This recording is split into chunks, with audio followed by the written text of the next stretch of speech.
राम जी और शंकर जी का युद्ध बात उन दिनों की है जब श्री राम का अश्वमेघ यज्ञ चल रहा था। श्री राम के अनुज शत्रुघ्न के नेतृत्व में असंख्य वीरों की सेना सारे प्रदेश को विजित करती जा रही थी।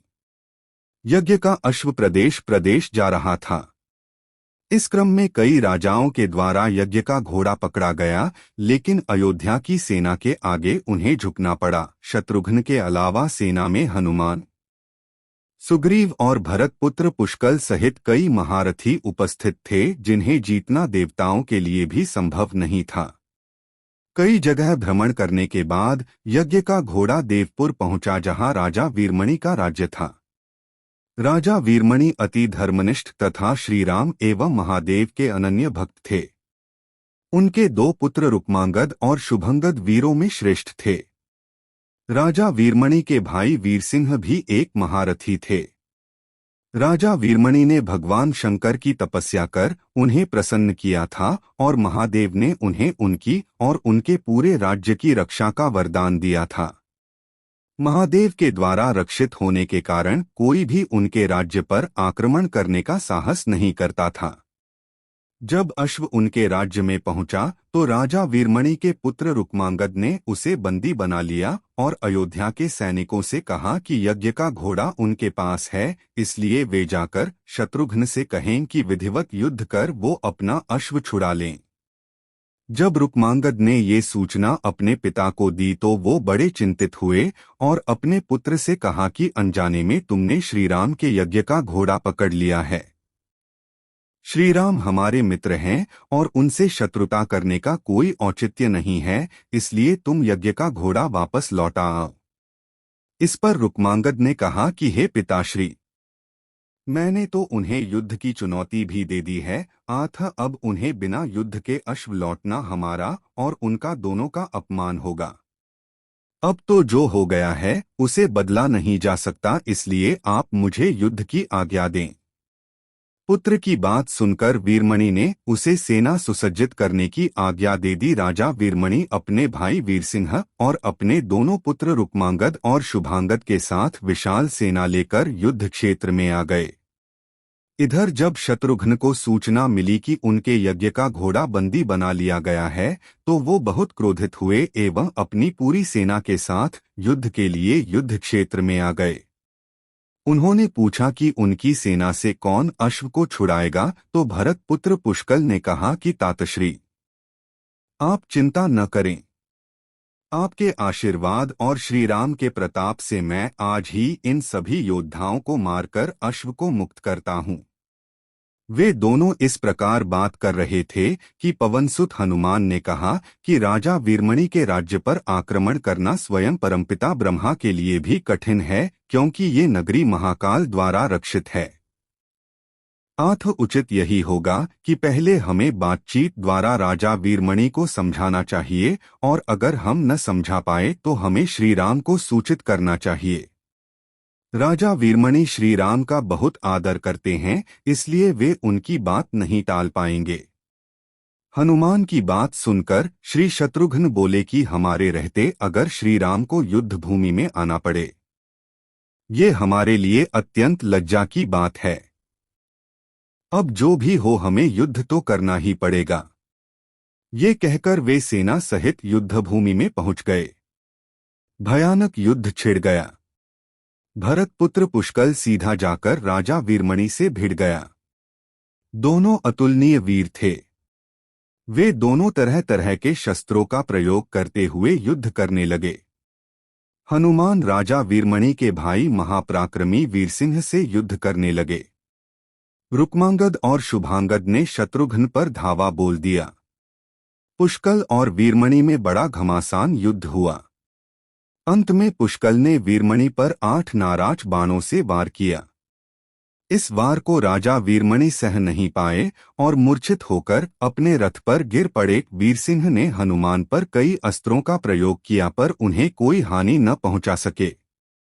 हनुमान ने एक विकट पेड़ से वीरसिंह पर वार किया, इससे वीरसिंह रक्तवमन करते हुए मूर्छित हो गए। उधर श्री शत्रुघ्न और राजा वीरमणि के पुत्रों में असाधारण युद्ध चल रहा था। अंत में कोई चारा न देखकर शत्रुघ्न ने दोनों भाइयों को नागपाश में बांध लिया। अपनी विजय देखकर शत्रुघ्न की सेना के सभी वीर सिंहनाद करने लगे। उधर राजा वीरमणि की मूर्छा दूर हुई तो उन्होंने देखा कि उनकी सेना हार के कगार पर है। ये देखकर उन्होंने भगवान रुद्र का स्मरण किया। महादेव ने अपने भक्त को मुसीबत में जानकर वीरभद्र के नेतृत्व में नंदी, भृंगी सहित सारे गणों को युद्ध क्षेत्र में भेज दिया। महाकाल के सारे अनुचर उनकी जय जयकार करते हुए अयोध्या की सेना पर टूट पड़े। शत्रुघ्न, हनुमान और सारे लोगों को लगा कि जैसे प्रलय आ गया हो। जब उन्होंने भयानक मुख वाले रुद्रावतार वीरभद्र, नंदी, भृंगी सहित महादेव की सेना देखी तो सारे सैनिक भय से कांप उठे।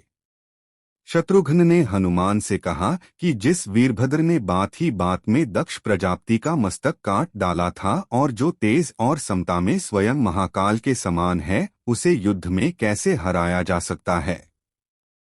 ये सुनकर पुष्कल ने कहा कि हे तातश्री, आप दुखी मत हो। अब तो जो भी हो, हमें युद्ध तो करना ही पड़ेगा। ये कहता हुए पुष्कल वीरभद्र से, हनुमान नंदी से और शत्रुघ्न भृंगी से जा भिड़े। पुष्कल ने अपने सारे दिव्यास्त्रों का प्रयोग वीरभद्र पर कर दिया, लेकिन वीरभद्र ने बात ही बात में उसे काट दिया। उन्होंने पुष्कल से कहा कि हे बालक, अभी तुम्हारी आयु मृत्यु को प्राप्त होने की नहीं हुई है, इसलिए युद्ध क्षेत्र से हट जाओ। उसी समय पुष्कल ने वीरभद्र पर शक्ति से प्रहार किया, जो सीधे उनके मर्मस्थान पर जाकर लगा। इसके बाद वीरभद्र ने क्रोध से थर्राते हुए एक त्रिशूल से पुष्कल का मस्तक काट लिया और भयानक सिंहनाद किया। उधर भृंगी आदि गणों ने शत्रुघ्न पर भयानक आक्रमण कर दिया। अंत में भृंगी ने महादेव के दिए पाश में शत्रुघ्न को बांध दिया। हनुमान अपनी पूरी शक्ति से नंदी से युद्ध कर रहे थे। उन दोनों ने ऐसा युद्ध किया जैसा पहले किसी ने नहीं किया था। दोनों श्री राम के भक्त थे और महादेव के तेज से उत्पन्न हुए थे। काफी देर लड़ने के बाद कोई और उपाय न देखकर नंदी ने शिवास्त्र का प्रयोग कर हनुमान को पराभूत कर दिया। अयोध्या के सेना की हार देखकर राजा वीरमणि की सेना में जबरदस्त उत्साह आ गया और वे बाकी बचे सैनिकों पर टूट पड़े। ये देखकर हनुमान ने शत्रुघ्न से कहा कि मैंने आपसे पहले ही कहा था कि ये नगरी महाकाल द्वारा रक्षित है, लेकिन आपने मेरी बात नहीं मानी। अब इस संकट से बचाव का एक ही उपाय है कि हम सब श्री राम को याद करें। ऐसा सुनते ही सारे सैनिक शत्रुघ्न, पुष्कल एवं हनुमान सहित श्री राम को याद करने लगे। अपने भक्तों की पुकार सुनकर श्रीराम तत्काल ही लक्ष्मण और भरत के साथ वहां आ गए।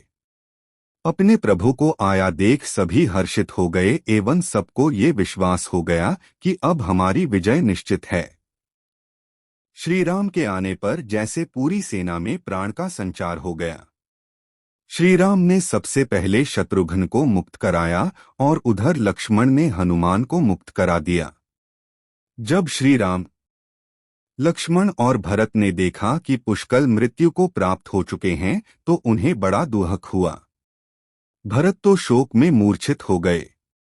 श्रीराम ने क्रोध में आकर वीरभद्र से कहा कि तुमने जिस प्रकार पुष्कल का वध किया है, उसी प्रकार अब अपने जीवन का भी अंत समझो। ऐसा कहते हुए श्रीराम ने सारी सेना के साथ शिवगणों पर धावा बोल दिया। जल्द ही उन्हें ये पता चल गया कि शिवगणों पर साधारण अस्त्र बेकार है, इसलिए उन्होंने महर्षि विश्वामित्र द्वारा प्रदान किए दिव्यास्त्रों से वीरभद्र और नंदी सहित सारी सेना को विदीर्ण कर दिया। श्रीराम के प्रताप से पार न पाते हुए सारे गणों ने एक स्वर में महादेव का आह्वान करना शुरू कर दिया। जब महादेव ने देखा कि उनकी सेना बड़े कष्ट में है तो वे स्वयं युद्ध क्षेत्र में प्रकट हुए। इस अद्भुत दृश्य को देखने के लिए परमपिता ब्रह्मा सहित सारे देवता आकाश में स्थित हो गए। जब महाकाल ने युद्ध क्षेत्र में प्रवेश किया तो उनके तेज से श्रीराम की सारी सेना मूर्छित हो गई। दिए जब श्री राम ने देखा कि स्वयं महादेव रणक्षेत्र में आए हैं, तो उन्होंने शस्त्र का त्याग कर भगवान रुद्र को दंडवत प्रणाम किया एवं उनकी स्तुति की। उन्होंने महाकाल की स्तुति करते हुए कहा कि हे सारे ब्रह्मांड के स्वामी, आपके ही प्रताप से मैंने महापराक्रमी रावण का वध किया। आप स्वयं ज्योतिर्लिंग में रामेश्वरम में पधारे। हमारा जो भी बल है वो भी आपके आशीर्वाद के फलस्वरूप ही है। ये जो अश्वमेघ यज्ञ मैंने किया है वो भी आपकी ही इच्छा से ही हो रहा है, इसलिए हम पर कृपा करें और इस युद्ध का अंत करें। ये सुनकर भगवान रुद्र बोले कि हे राम, आप स्वयं विष्णु के दूसरे रूप हैं, मेरी आपसे युद्ध करने की कोई इच्छा नहीं है। फिर भी चूंकि मैंने अपने भक्त वीरमणि को उसकी रक्षा का वरदान दिया है, इसलिए मैं इस युद्ध से पीछे नहीं हट सकता। आत्म संकोच छोड़कर आप युद्ध करें। श्री राम ने इसे महाकाल की आज्ञा मानकर युद्ध करना शुरू किया। दोनों में महान युद्ध छिड़ गया, जिसे देखने देवता लोग आकाश में स्थित हो गए। श्री राम ने अपने सारे दिव्यास्त्रों का प्रयोग महाकाल पर कर दिया, पर उन्हें संतुष्ट नहीं कर सके। अंत में उन्होंने पाशुपतास्त्र का संधान किया और भगवान शिव से बोले कि हे प्रभु, आपने ही मुझे ये वरदान दिया है कि आपके द्वारा प्रदत्त इस अस्त्र से त्रिलोक में कोई पराजित हुए बिना नहीं रह सकता। इसलिए हे महादेव, आपकी ही आज्ञा और इच्छा से मैं इसका प्रयोग आप पर ही करता हूँ। ये कहते हुए श्री राम ने वो महान दिव्यास्त्र भगवान शिव पर चला दिया। वो अस्त्र सीधा महादेव के हृदयस्थल में समा गया और भगवान रुद्र इससे संतुष्ट हो गए। उन्होंने प्रसन्नतापूर्वक श्री राम से कहा कि आपने युद्ध में मुझे संतुष्ट किया है, इसलिए जो इच्छा हो वर मांग लें। इस पर श्री राम ने कहा कि हे भगवान, यहाँ इस युद्ध क्षेत्र में भ्राता भरत के पुत्र पुष्कल के साथ असंख्य योद्धा वीरगति को प्राप्त हो गए हैं। उन्हें कृपया जीवन दान दीजिए। महादेव ने मुस्कुराते हुए तथास्तु कहा और पुष्कल समेत दोनों ओर के सारे योद्धाओं को जीवित कर दिया। इसके बाद उनकी आज्ञा से राजा वीरमणि ने यज्ञ का घोड़ा श्री राम को लौटा दिया और अपना राज्य रुक्मांगद को सौंपकर वे भी शत्रुघ्न के साथ आगे चल